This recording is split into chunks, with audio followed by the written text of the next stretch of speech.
Hey guys, welcome to Devbhoomi career point. तो कैसे हैं आप लोग? आशा करता हूँ आपकी तैयारी काफ़ी अच्छी चल रही होगी, आप स्वस्थ होंगे और अच्छे से स्टडी कर रहे होंगे। तो देखिए दोस्तों, जीके टेस्ट सीरीज पार्ट 59 है और आप देख रहे होंगे लगातार मैं जीके की टेस्ट सीरीज दे रहा हूँ। अभी मैंने पार्ट 58 दिया था रिसेंटली, आज 59 दे रहा हूँ। क्योंकि देखिए थोड़ा इस बात को आप सुन लीजिए ध्यान से। अभी तक मैंने हिंदी के लगभग 80 आपको एमसीक्यू टेस्ट दे दिए हैं। उत्तराखंड जीके की बात करते तो 95 हो गए हैं उत्तराखंड जीके टेस्ट में। कंप्यूटर के भी 30 प्लस हो गए हैं, काफ़ी हैं। लेकिन जीके के और जीएस की जो हमारी ये सीरीज चल रही है इसमें काफ़ी कम पार्ट हुए थे। इसलिए दोस्तों जीके जीएस वाली मैं ज़्यादा से ज़्यादा कोशिश कर रहा हूँ आपको दिया जाए, ठीक है। क्योंकि उत्तराखंड लगभग सभी का स्ट्रॉन्ग हो चुका है, हिंदी भी अच्छी खासी हो चुकी है सभी की। जीएस में काफ़ी कम स्कोर करे, जो हमारी टेस्ट सीरीज चल रही है उसमें भी बहुत से एस्पिरेंट बोले कि जीएस में कम स्कोर हो रहा है।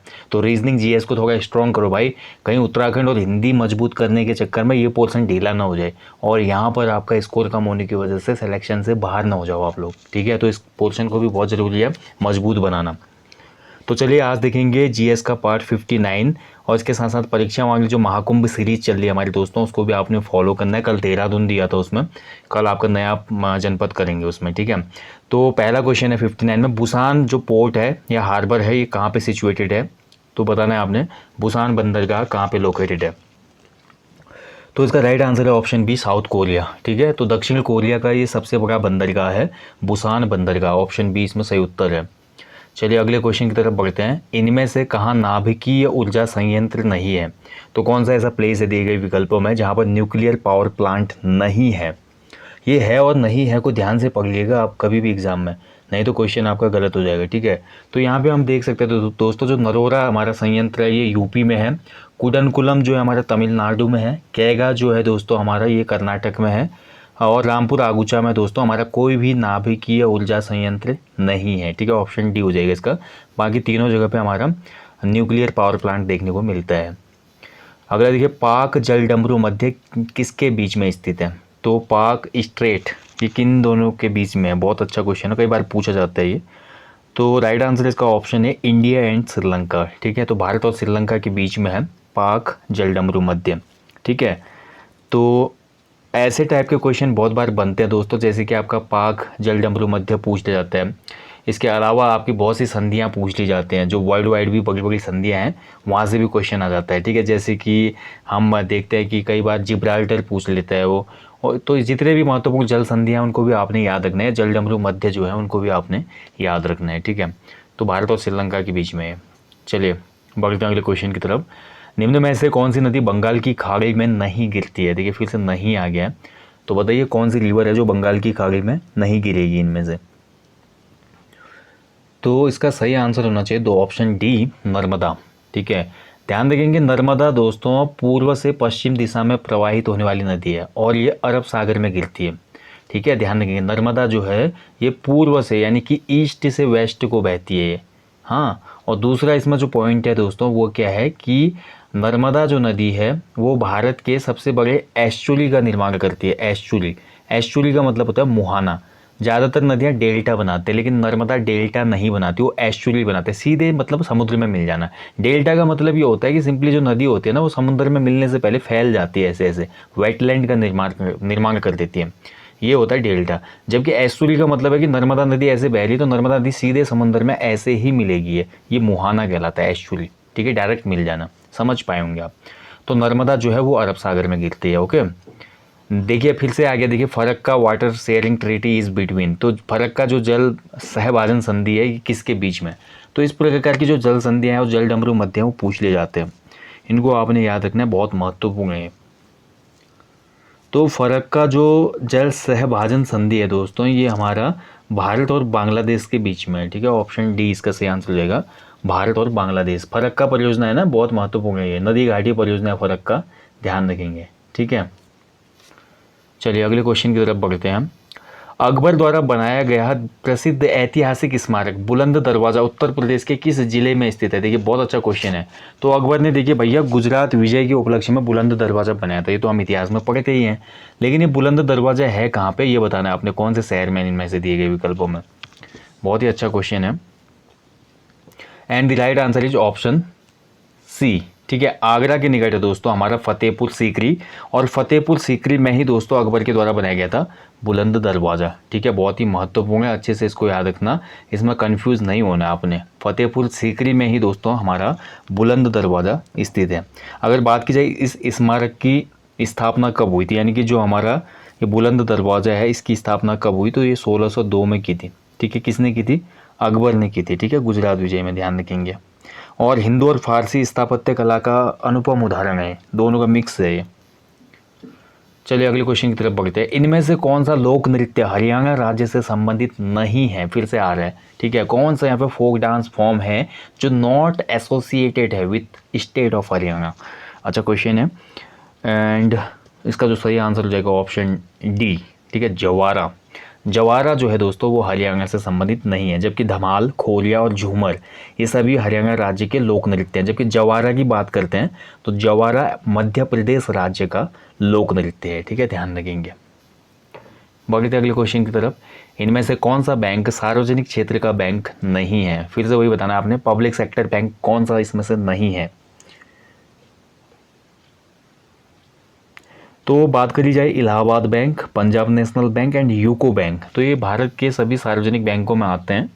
जबकि फेडरल बैंक जो लिमिटेड है दोस्तों ये हमारा निजी क्षेत्र का प्रमुख भारतीय वाणिज्यिक बैंक है। ठीक है, और इसका जो कार्यालय है फेडरल बैंक का ये हमारा केरला बेस्ड बैंक है, यानी कि कोची का है ये बैंक। बाकी तो सब नेशनलाइज बैंक है इसमें। चलिए बढ़ते हैं अगले क्वेश्चन की तरफ। ये अच्छा क्वेश्चन है।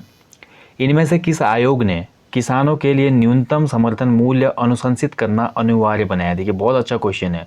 तो देखिए आप कई बार सुनते होंगे इस बार धान का जो न्यूनतम समर्थन मूल्य है इतना रखा गया है, इस बार गन्ने का न्यूनतम समर्थन मूल्य इतना होगा। तो ये भाई डिसाइड कौन करता है, न्यूनतम समर्थन मूल्य वह मूल्य होता है दोस्तों जो उस वर्ष की फसल के लिए किसान को देने के लिए डिसाइड किया जाता है। यानी कि जैसे किसान अपनी 1 कुंटल फसल दे रहा है, अगर उसको इस कमीशन के द्वारा नियमित किया गया कि इस कुंटल 1 कुंटल की कीमत 1000 रुपये होगी, तो ये कहलाएगी न्यूनतम यहाँ पे आपका समर्थन मूल्य।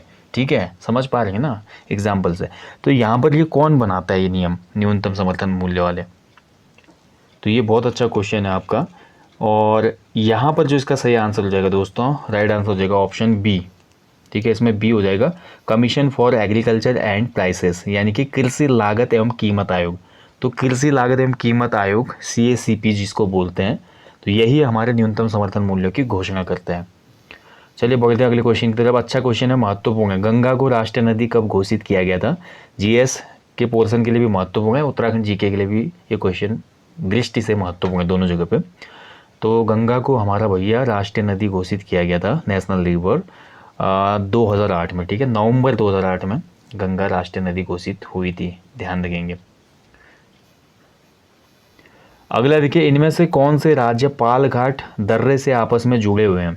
तो सिंपली ये बताना, जो पालघाट पास है ये किन 2 राज्यों को जोड़ता है। अच्छा क्वेश्चन है भी। तो पालघाट दर्रा मैं आपको बता दूं, पश्चिमी घाट जो है हमारे पश्चिमी घाट पर्वत श्रेणी है वहाँ का एक बहुत बड़ा दर्रा है, और पालघाट जोड़ता है हमारा केरला और तमिलनाडु को, यानी कि ऑप्शन बी इसका सही उत्तर हो जाएगा। ठीक है, ध्यान रखेंगे, केरला और तमिलनाडु। चलिए अगले क्वेश्चन की तरफ बढ़ते हैं। अगला क्वेश्चन बोलता है भैया हड़प्पा काल का इनमें से कौन सा नगर 3 भागों में विभाजित था। बहुत अच्छा क्वेश्चन है, बताइए 3 भागों में। Which of the following Harappan cities was divided into 3 parts. तो 3 भागों में डिवाइडेड कौन सा था यहाँ पे, बहुत अच्छा है, महत्वपूर्ण भी क्वेश्चन है। और इसका सही आंसर है धौलावीरा, ऑप्शन डी। ठीक है, तो हड़प्पा का जो पूरा स्थल है धौलावीरा, ये अभी धौलावीरा की हम बात करते हैं तो लोकेशन इज़ नियर कच्छ का जो रण है, तो कच्छ का जो रण है इसके मध्य में एक द्वीप है खडीर द्वीप, वहाँ पे स्थित है हमारा धौलावीरा। धौलावीरा की मैं बात करता हूँ 3 भागों में ये डिवाइडेड था।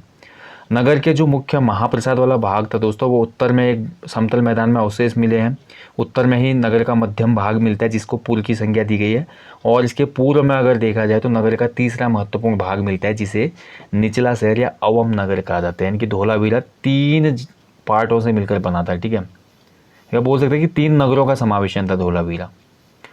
अगला क्वेश्चन बहुत महत्वपूर्ण है, हमेशा बनता है एग्जाम में। ईस्ट इंडिया कंपनी ने किस वर्ष कलकत्ता में सर्वोच्च न्यायालय की स्थापना की थी। तो सुप्रीम कोर्ट कब बनाया था ईस्ट इंडिया कंपनी ने, कलकत्ता में। And the right answer is option C, 1773 में, यानी कि 1773 जो रेगुलेटिंग एक्ट आया था, तो इस एक्ट के तहत दोस्तों हमारा कलकत्ता में एक सुप्रीम कोर्ट की स्थापना की जाती है। ठीक है, बहुत महत्वपूर्ण है। लेकिन ध्यान रखेंगे दोस्तों, जो ये हमारा उसमें ये कोर्ट बनाया गया था ना, तो इस कोर्ट में एक मुख्य न्यायाधीश था, 3 अन्य न्यायाधीशों की नियुक्ति की व्यवस्था की गई थी। और जो इसका जो कार्य क्षेत्र उसमें रखा गया था, जो हमारा कलकत्ता वाला सर्वोच्च न्यायालय था, कार्य क्षेत्र इसका बंगाल, बिहार और उड़ीसा तक ही था। कभी कभी ये भी क्वेश्चन बन जाता है कि जो भारत का पहला मुख्य न्यायाधीश था वो कौन था। तो पहला न्यायाधीश का नाम था सर एलिजा एम पे। ठीक है, सर एलिजा एम पे ये पहले न्यायाधीश थे जो हमारा एक कोर्ट खुला था कलकत्ता वाला। बहुत महत्वपूर्ण क्वेश्चन है, हमेशा बनता है। और ये जो क्वेश्चन अब आ गया ये भी हमेशा बनता है। 42वें संविधान संशोधन के माध्यम से भारतीय संविधान में कितने मौलिक कर्तव्य सम्मिलित किए गए हैं। तो हमेशा ये क्वेश्चन ऐसे ही बनता है, कभी कभी घूम के बन जाता है कि जो हमारे मौलिक कर्तव्य है वो कौन से संविधान संशोधन से इंक्लूड किए गए। तो हमारा 42वां जो कॉन्स्टिट्यूशनल अमेंडमेंट हुआ था इससे डाले गए थे। और हमारा देखिए दोस्तों कितने मौलिक कर्तव्य थे, यहाँ पे 42वें में पूछा है तो अभी 10 हो जाएगा इसका आंसर। ठीक है, जो हमारे मौलिक कर्तव्य थे 10 थे। ठीक है, ध्यान रखेंगे। उसके बाद क्या होता है, 2002 तक तो ये कंडीशन रहती है। आपको कभी भी क्वेश्चन बनता है कि जो हमारा मूल संविधान संशोधन हुआ था 42वां, उसमें मूल कितने मौलिक कर्तव्य थे, तो 10 थे। 2002 में इसमें दोस्तों 86 अमेंडमेंट किया गया, 86वां। तो 86वें संविधान संशोधन के द्वारा एक और मौलिक कर्तव्य को शामिल किया जाता है, 11वां बन जाता है फिर वो मौलिक कर्तव्य क्या था दोस्तों कि प्रत्येक माता पिता या अभिभावक को यह सुनिश्चित करने का कर्तव्य दिया गया कि उनके 6 से 14 वर्ष तक के बच्चे को शिक्षा का अवसर प्रदान किया जाए। ठीक है, तो ये हमारा 11वां मौलिक कर्तव्य था। मौलिक कर्तव्य भारतीय संविधान के भाग 4 क में है दोस्तों और अनुच्छेद 51 क के तहत जोड़े गए हैं। बहुत ही महत्वपूर्ण है, यहाँ से हमेशा क्वेश्चन बनता है एक। किस याचिका के अंतर्गत न्यायालय या किसी भी अन्य प्राधिकारी के समक्ष लंबित किसी मामले को उच्चतर प्राधिकारी या न्यायालय में स्थानांतरित करने का आदेश देता है। ठीक है, हम आदेश देते हैं। ठीक है, यहाँ पे जो होता है दोस्तों, आपने पढ़ा होगा न्यायालय के संबंध में हमारे 5 प्रकार के रिट जारी होते हैं। ठीक है, 5 प्रकार की रिट जारी होते हैं, तो आपने पढ़े होंगे रिट। अब यहाँ पे ये बोला जा रहा है कि जो हमारे रिट होते हैं, कौन सी रिट है दोस्तों, जो हमारी किसी भी उच्चतर अधिकारी या न्यायालय में केस को स्थानांतरित करने का आदेश देता है, तो इसको बोला जाता है उत्प्रेषण। ठीक है, ऑप्शन सी इसका सही आंसर हो जाएगा, उत्प्रेषण। तो ये 5 रीटों को आपने एक बार देखना है कि इन रीटों का क्या महत्व है। वैसे मैंने दिया है लीगल हिस्ट्री का चैप्टर है यहाँ पे, उसमें आप देख सकते हैं प्लेलिस्ट में। ARO के लिए लीगल हिस्ट्री हमने करवाई थी ना, वहाँ पे हमने आपको अच्छे से करवाया, कंपनी के नियम क्या थे उसमें, कंपनी का शासन अधिनियम वगैरह बहुत अच्छे से उसमें करवाए गए, आप देख लीजिएगा। ARO के लिए लीगल हिस्ट्री वाली प्लेलिस्ट है। कंप्यूटर की दूसरी पीढ़ी किस पर आधारित थी। देखिए कंप्यूटर के क्वेश्चन भी आपको देखने को मिलेंगे इसमें। तो जो सेकंड जनरेशन थी कंप्यूटर की, किस पे आधारित थी। अगर कभी क्वेश्चन बनेगा कि अभी वो कंप्यूटर की कौन सी पीढ़ी चल रही है, तो अभी 5वीं पीढ़ी चल रही है। ठीक है, कौन सी, 5th जनरेशन चल रही है अभी। और यहाँ पे पूछा गया कि जो सेकंड जनरेशन थी वो किस पे आधारित थी। तो सेकंड जनरेशन थी दोस्तों, राइट आंसर हो जाएगा इसका हमारा ऑप्शन बी। ठीक है, ट्रांजिस्टर पे थी, ट्रांजिस्टर जिसको प्रथनक भी कहते हैं। पहली जो थी वो हमारी वैक्यूम ट्यूब्स पे थी, दूसरी हमारी ट्रांजिस्टर पे आ गई थी। कंप्यूटर संसाधक के संदर्भ में ALU का पूर्ण स्वरूप क्या है। तो ALU का फुल फॉर्म बताना है भाई। तो ALU का पूरा रूप होता है option A arithmetic logic unit, यानी कि ऑप्शन ए इसमें सही हो जाएगा, अर्थमेटिक लॉजिक यूनिट। ओके, अंकगणितीय जो तार्किक गणना होती है कंप्यूटर में, उसके लिए ALU का यूज किया जाता है। क्रोम, सफारी और ओपेरा के बीच क्या समानता है, ये सभी क्या है, तो ये बताना है आपने। देखिए क्रोम हो गया, सफारी हो गया, ओपेरा, क्या है ये, तो ये सभी होते हैं दोस्तों हमारे वेब ब्राउज़र। ऑप्शन ए इसका सही आंसर हो जाएगा, ये सभी वेब ब्राउज़र हैं। ठीक है, ध्यान रखेंगे, महत्वपूर्ण है। वेब ब्राउज़र अलग चीज़ है और हमारा सर्च इंजन अलग चीज़ होती है, इसको भी ध्यान रखना है आपने। ठीक है, वेब ब्राउज़र और सर्च इंजन में अंतर होता है। चलिए अगले क्वेश्चन की तरफ बढ़ते हैं। क्रॉलिंग, इंडेक्सिंग और रैंकिंग शब्द किससे संबंधित है, ये भी अच्छा क्वेश्चन है। क्रॉलिंग करना है, इंडेक्सिंग करना और रैंकिंग, तो ये सभी हमारी वेबसाइट से संबंधित शब्दावली है। यानी कि वेबसाइट की अगर हम बात करें तो ये कहाँ पे चले जाएगा हमारा, फिर सर्च इंजन में। ठीक है, तो यानी कि ऑप्शन बी। सर्च इंजन बोलते हैं ना, SEO करना, सर्च इंजन ऑप्टिमाइजेशन, उसमें क्रॉलिंग, इंडेक्सिंग, रैंकिंग भी आ जाती है कि आपकी वेबसाइट या आपका कंटेंट कौन सा रैंक कर रहा है। तो ये सभी सर्च इंजन की विशेषताएं हैं, यानी कि ऑप्शन बी इसका राइट आंसर है। आप सर्च इंजन की बात करते हो तो सर्च इंजन कौन कौन से हैं? सर्च इंजन बहुत से होते हैं, ठीक है, जिसमें सबसे ज़्यादा अभी वर्तमान समय में सबसे ज़्यादा यूज़र जो हैं वो हमारे गूगल से जुड़े हुए हैं। गूगल सबसे बड़ा सर्च इंजन है वर्तमान समय में। इसके अलावा भी बहुत से, चाइना में बाइडू वगैरह होता है, वो अपना उनका है। अगला क्वेश्चन है, देखिए, what is the full form of TCP? TCP का पूर्ण रूप क्या है? कई बार पूछा जाता है TCP। कीबोर्ड में जो शॉर्टकट की होते हैं, यहाँ से भी क्वेश्चन बनते हैं, और जो हमारी ये कंप्यूटर की शब्दावली है, यहाँ से तो क्वेश्चन बनता ही बनता है, ठीक है। तो आप सभी को याद रखना है। TCP की बात करते हैं तो राइट आंसर हो जाएगा इसका option C, transmission control protocol, यानी कि ऑप्शन सी इसमें सही हो जाएगा, ट्रांसमिशन कंट्रोल प्रोटोकॉल, ठीक है। तो दोस्तों ये था आज GK GS पार्ट 59 कंप्लीट होता है। यहाँ पे 20 क्वेश्चन कंप्यूटर भी करवाए मैंने आपको, बाकी अदर क्वेश्चन करवाने की भी पूरी यहाँ पे कोशिश की गई। करंट के क्वेश्चन अगली बार से रखने की कोशिश की जाएगी नेक्स्ट पार्ट में। मैं ज़्यादा GS के पार्ट दूंगा इस बीच, क्योंकि GS काफ़ी कम हो रही है, ठीक है। और दोस्तों जो नए लोग हैं उनको बता दूं, हमारी एप्लीकेशन देवभूमि करियर पॉइंट पे ये 50 ग्रुप सी प्रैक्टिस पेपर्स का जो सीरीज़ है या क्लासेज है वो चल रही है, जिसमें 31 टेस्ट यहाँ पे अपलोड हो चुके हैं। और आगामी परीक्षाओं के लिए सचिवालय रक्षक हो, बंदी रक्षक है, वीडियो VPDO, कनिष्ठ सहायक, पटवारी, लेखपाल, सभी परीक्षाओं के लिए टेस्ट सीरीज बहुत ज़्यादा महत्वपूर्ण है। क्यों? क्योंकि ये UKSSC के नवीनतम पैटर्न पर आधारित हैं, और सेम लाइक जो UKSSC का लेवल होता है एक पेपर का, वो उसी लेवल पे इसको प्रिपेयर किया जाता है वहाँ पे, ठीक है। ऑनलाइन मोड पे आप देख सकते हैं, आप सॉल्यूशन देख सकते हैं। तो इस प्रैक्टिस सेट को आप ज़रूर ज्वाइन कीजिएगा। हमारी एप्लीकेशन को डाउनलोड करने के बाद एप्लीकेशन के स्टोर पे विजिट करें। So guys, thank you for watching. GS part 59 को यहीं पे समाप्त करते हैं। मिलेंगे आपको जल्दी इसके नेक्स्ट पार्ट में, और अन्य जो टॉपिक चल रहे हैं चैनल पे वो चलते रहेंगे। तब तक आप लोग अच्छे से अपनी स्टडी करें, अपना ध्यान रखें। जय हिंद, जय उत्तराखंड।